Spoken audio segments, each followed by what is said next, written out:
Hacienda. Ahora tomamos contacto con Gustavo Córdoba, es responsable de la agencia Subán Córdoba, que ha realizado un trabajo de consultoría en el mes de noviembre y que obviamente nos va a dar pie para discutir un poco la actualidad y lo complejo del momento político. Gustavo, buen día, mi nombre es Martín Varela, los saludo desde Corrientes, LT7, gracias por la gentileza.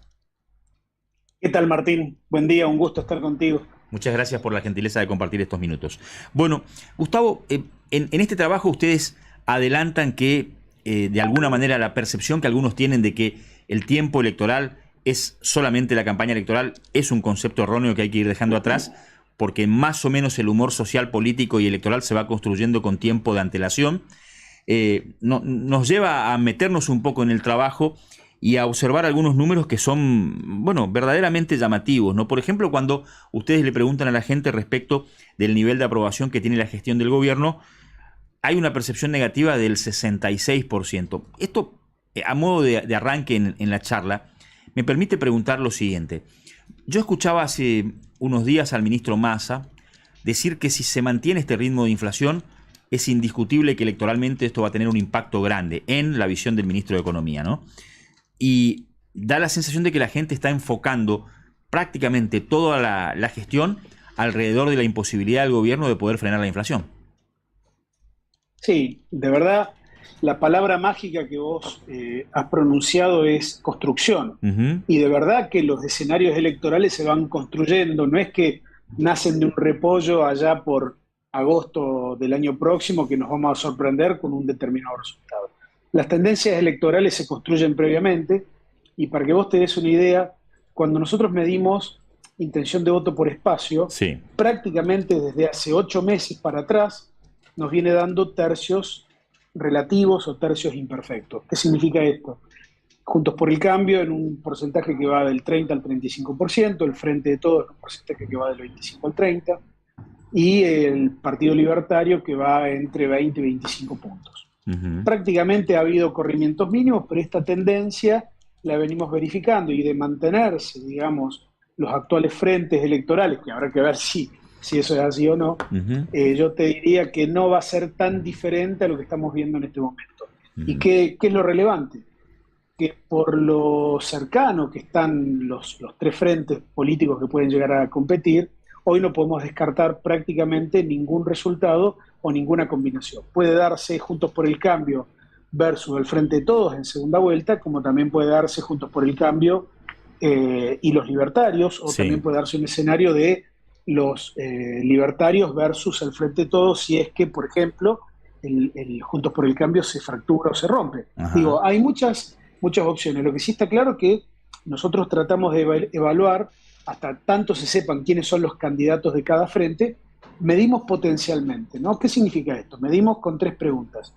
Preguntamos de manera individual si la gente votaría seguro, votaría probablemente a un dirigente o nunca lo votaría. Uh-huh. De esa manera podemos armar pisos y techos. Y de esa manera, por ejemplo, podemos concluir que Cristina Fernández es la dirigente político argentina que tiene el piso electoral más alto, Sí. pero también es uno de los dirigentes que tiene el techo electoral más bajo, lo cual es todo un problema si pensamos en el dispositivo electoral de segunda vuelta, que yo te diría que es mucho más relevante no tener rechazo a tener Ajá. un piso electoral alto. Bueno, Desde ese punto de vista te diría que dirigentes como Macri o dirigentes como Cristina Fernández, sí. si no tienen chances de ganar en primera vuelta, son muy malos candidatos para una segunda. Bueno, a propósito de esto y a propósito de lo que usted decía respecto de la construcción, Gustavo, mirando los números, mirando las tendencias, mirando el tiempo con el que vienen consultando y trabajando la gente, a mí me da la impresión, probablemente de manera imperfecta y sin tener las herramientas de conocimiento que usted posee,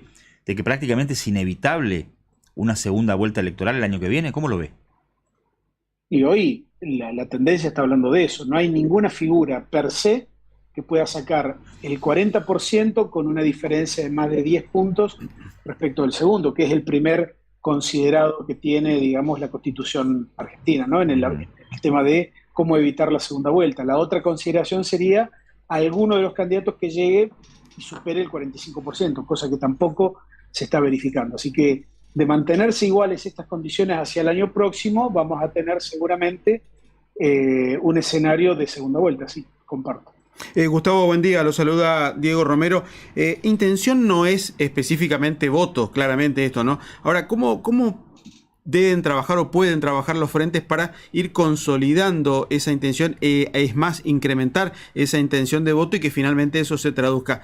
Miro puntualmente desde el espacio de los libertarios que han sido en los últimos meses, digamos, de aparición muy fuerte. El caso Milei, que tuvo un pico en el mes de mayo y luego se cayó, pero sin embargo se sigue manteniendo, y que hoy presenta, haciendo un paréntesis, un espacio de ruptura dentro de ese sector, digamos, con Esper, que había manifestado, bueno, él decidió formar su propio espacio porque él quiere ser líder de ese sector. Digo, ¿cómo se puede advertir o cómo puede advertir la población el escenario del año que viene con tantas cuestiones internas por resolver? Bueno, primero eso. Digo, hay cuestiones internas que son muy relevantes, que todavía no están, no hay una claridad, no hay un despeje de cómo puede llegar a ser el escenario de las candidaturas. Más allá de eso, si analizás Juntos por el Cambio, yo creo que la cosa va a estar o entre Horacio Rodríguez Larreta, que es el candidato que yo veo más sólido, o Patricia Bullrich, pero mucho más lejos de ellos dos no creo. En el caso de Juntos por el Cambio, perdón, del Frente de Todos, posiblemente Sergio Massa tenga más chances de ser candidato, sobre todo por esta eventualidad de que en segunda vuelta Cristina Fernández es muy rechazada. En el caso de los libertarios, el caso de Milei es muy interesante porque de alguna manera cuando él deja de hablar de otros temas que no tienen que ver con la economía, mejora, ¿no? Y es como que la política tradicional, con sus equivocaciones y sus errores, le está haciendo la campaña a Milei. Claro. Ahora, Milei tiene algo muy bueno a nivel país, que es una figura que evidentemente ha tenido y tiene un impacto tal que en muchas provincias mide primero. Esto es una realidad. Ahora, la otra realidad de Milei, ¿cuál es? Que no tiene en las provincias un desarrollo dirigencial y un desarrollo de militancia tal que le permita, por ejemplo, competir en las elecciones provinciales. De hecho, si hoy Milei, por ejemplo, vamos a pensar que, no sé, una provincia, Chubut, adelanta las elecciones para mayo, y es muy probable que Milei, como candidato a presidente en Chubut, saque 20 puntos. Pero Milei no puede hoy tener o montar una candidatura de un candidato a gobernador que pueda aspirar a sacar ese porcentaje. Con lo cual, es todo un dilema para él. Porque en aquellos lugares en donde él presente candidaturas provinciales, va a obtener muy malos resultados y esa construcción a la presidencial también es un problema para él. Gustavo, cuando uno presta atención a los discursos de Cristina Kirchner en el último tiempo, uno advierte claramente un ejercicio permanente por tratar de despegarse de la gestión, por tratar de decir, no es un gobierno mío. Ahora, cuando uno mira los números de Cristina y ve su nivel de imagen negativa, da la sensación de que cuando hace estos discursos, como hoy hablando también en la causa vialidad, termina finalmente hablándole a su núcleo duro, porque el resto de la ciudadanía se mantiene casi, impertérrita, firme en darle la espalda y en visibilizarla como, una de las dos o uno de los dos dirigentes con peor imagen en el país. El otro es Mauricio Macri, por lo que veo con los números de la última encuesta. El problema de Mauricio Macri es la cercanía con los malos resultados de su gobierno macroeconómico. Ajá. En cambio, el núcleo duro de Cristina te diría que es mucho más persistente, mucho más compacto que el eventual núcleo duro opositor.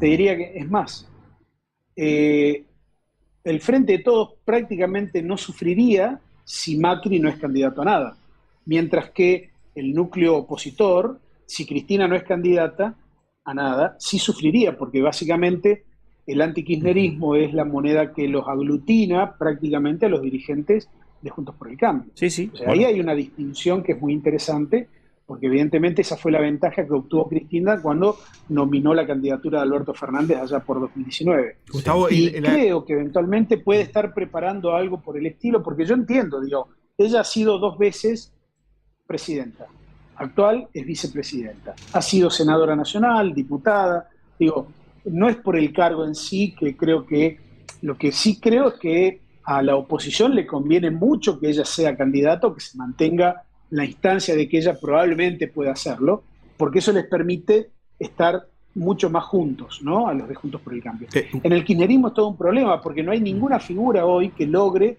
reemplazar. Ahora, la característica del voto núcleo duro de Cristina, ya lo ha demostrado en una ocasión, que va hacia donde ella lo dirige. Sí, sí. Digo, esta es una característica que no sé si tiene el votante núcleo duro de Juntos por el Cambio. Gustavo, ¿y esta situación se puede dar en este contexto? Digo, el voto duro de Cristina, cuando había que enfrentar a Macri, que buscaba su reelección, fue directo porque había un enemigo político o adversario político a quien derrotar. Hoy, estando en el poder, más allá que dicen ellos no formamos parte, o no formamos parte de las decisiones, pero sí del poder, digo, ¿cómo le caería al núcleo duro de Cristina que, por ejemplo, nominen o a Massa o a Alberto Fernández o a un tercero y que no sea Cristina Kirchner? ¿Se podría dar también allí una dispersión de votos o está todavía muy abroquelado el núcleo duro de Cristina como para recibir ese mandato y decir, avancemos con, no sé, con Martín Varela o Diego Romero? El problema que tiene hoy el peronismo a nivel nacional es que tiene una mirada demasiado nostálgica, conjuga el verbo futuro. Fíjense que gracias a las malas elecciones legislativas del 2019 y el 2021, si repite la mala performance legislativa el año próximo, el peronismo por primera vez va a ser minoría tanto en senadores como en diputados, ¿no? Esto es todo un dato. El próximo gobierno, aún peronista, va a tener una dificultad enorme en el Congreso Nacional.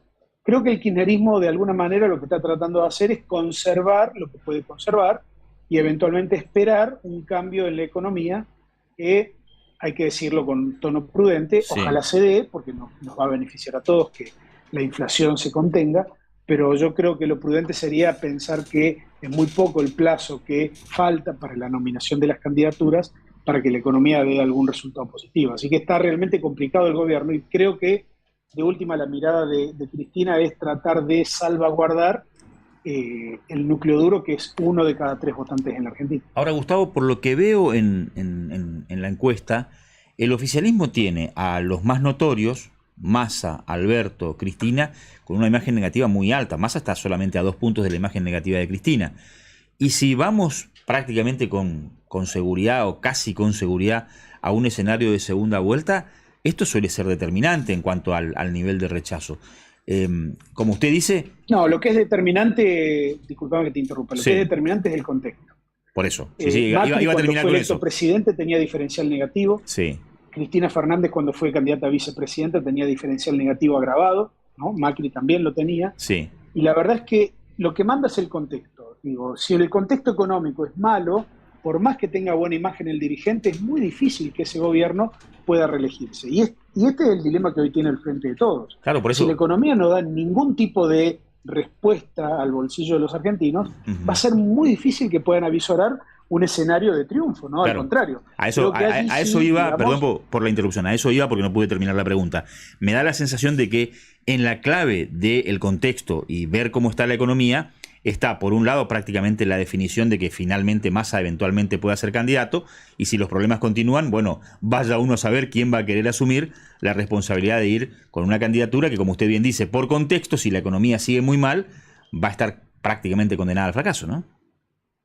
Correcto, y eventualmente hay que pensar que Massa puede ser candidato ahora, sí, o bien puede ser candidato en el 27. Ajá. De cualquier modo, la edad le da y el perfil que tiene es realmente importante, tiene un nivel de posicionamiento muy, muy grande y se está atreviendo quizás con la brasa más caliente del momento, que es la economía. No obstante, creo que es importante empezar a entender que todos como ciudadanos tenemos que pedirle a nuestra dirigencia que dialoguen, que generen consensos. Yo te diría, no conozco país en el mundo que haya salido de altos índices inflacionarios sin diálogo institucional.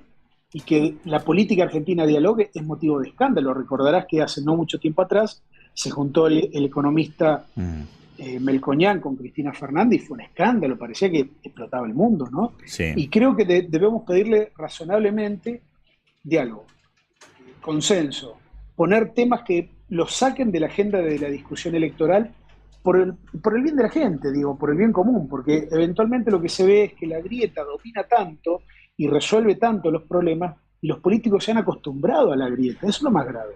Hay que sacar algunas cosas de la grieta y trabajar por el bien común. Gustavo, le agradezco muchísimo la gentileza de haber compartido esta charla y probablemente a la brevedad lo volvamos a molestar. Placer para mí. Que tenga suerte. Gustavo Córdoba, de la agencia, de la consultora Subán Córdoba, que hizo una consulta de opinión en el mes de noviembre, muy interesante, que al final, como bien pudimos escuchar, termina prácticamente en un lugar común. El contexto va a ser determinante, o sea, la cuestión económica. Nos vamos a la conferencia de prensa de el lanzamiento de la canasta navideña y el Cordero Correntino. Nico, vamos con el material como